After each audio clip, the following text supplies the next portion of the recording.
Okay, in this video we're going to show you how to replace the inverter in the GX CS3-I compressors. So the first thing you're going to do is you're going to unscrew this top lid. There's going to be 2 screws up front, top, and there's going to be 6 on the back. We've already got those off for you. Set that aside. And inside is your inverter here. This is what your replacement will look like. There's going to be 4 screws holding that on. We'll take those off quick. This is a fairly easy job to do. It'll go, you might spend 20 minutes on it. There's only a few wires that need to be replaced. You're going to be pulling the circuit board off because that will go on your new one. And those are all clipped in wires and they're all very specific, so you can't really get those messed up except for one if you don't pay attention to which way it came off.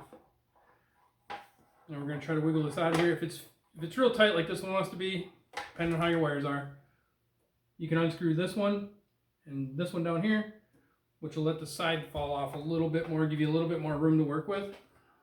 So we'll go ahead and remove those quick.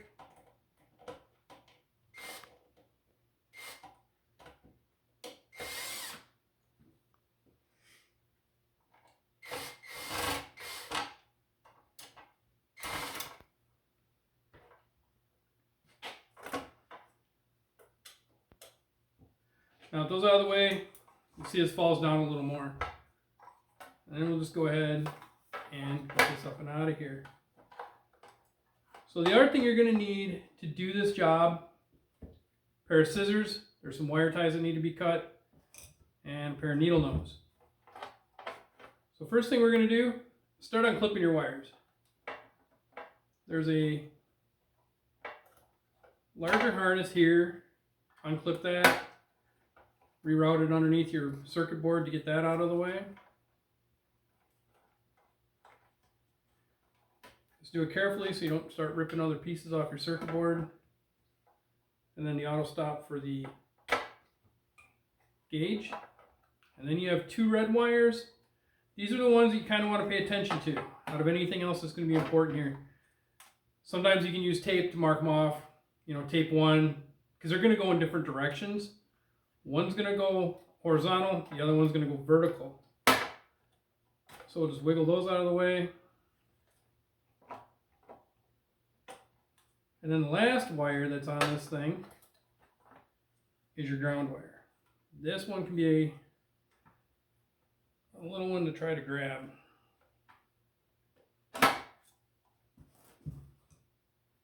Sometimes use your needle nose to grab that thing and yank it off there.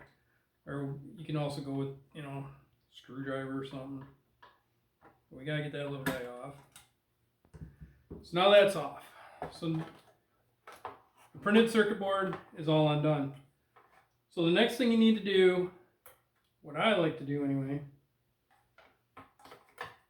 is go down inside. When you have this apart, you're gonna see it. Down inside, there's another clip. It's a 3-prong clip. And then there is 2 black wires and 2 red wires. Now depending on which one you have, you got to pay attention to where they go. Some are going to be close to the clip, and some are going to be on the far side. So on this one here, we've got the red wires down here, the black wires up here, and our 3-prong clip. Take your needle nose, get in there and pop them off.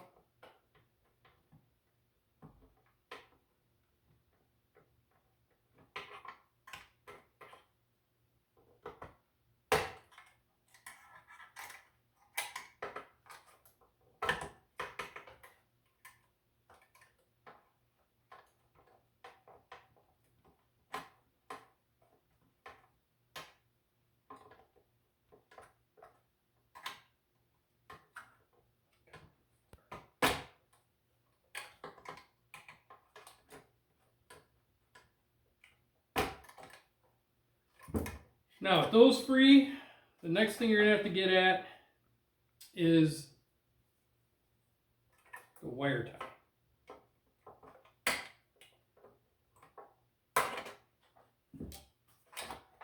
With that undone, there is our circuit board. Now, to swap these over, it's not too hard. Again, I just use the needle nose here. Just kind of pinch these.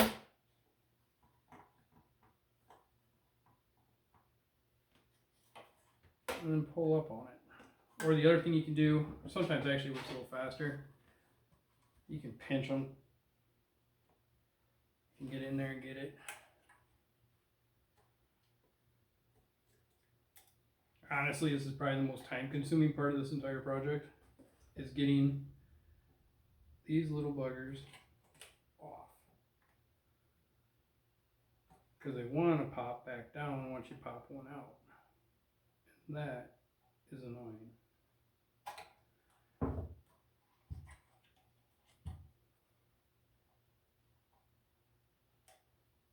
And I'm sure there's probably an easier way to do this. If anybody has one, I am all happy to hear it.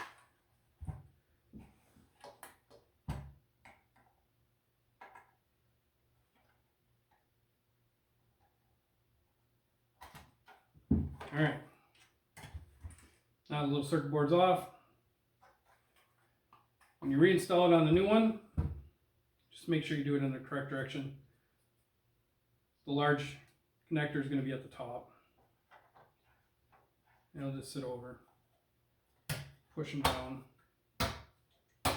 You're back in. And then come back over here. And then just start plugging it back in.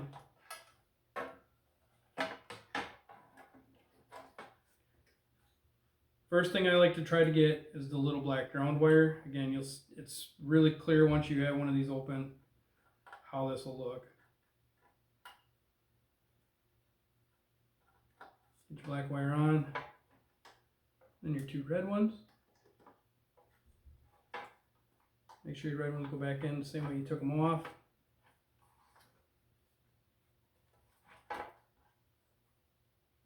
Now the next wires you can do, I'll do the stop for the gauge.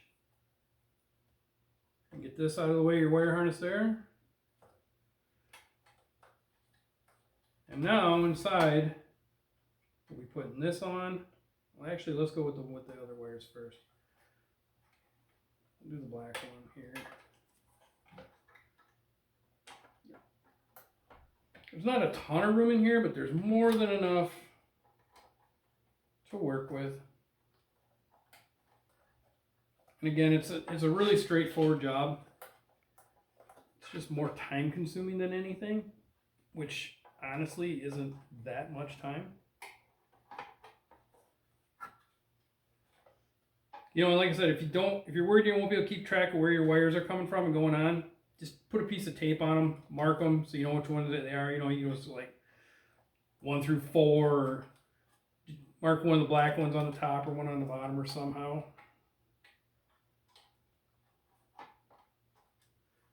Okay, so all that's on there. Go ahead and loop our main piece in. Wrap it around.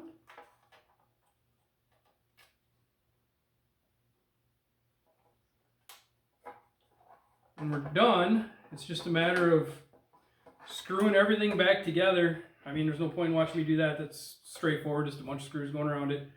But the main thing is, watch where your black and reds are on here when you're taking them off. And then, of course, the 3-prong. Other than that, it's really, really simple. You've seen what the circuit board looks like. It's just a couple plugs on there. Nothing complicated there. And once you get that all done, screw all this back together. You're set. Hope that helps. If you got any questions, feel free to give me a holler. If we really need to, I can get another video made. We're shooting down inside of here so you can actually see all what I'm actually doing down in here. But again, once you have this top off and you look down here, it's going to be very, very obvious of how this works. So again, pretty simple. It's not too hard. You'll be able to get it. But any questions, let me know. Thank you.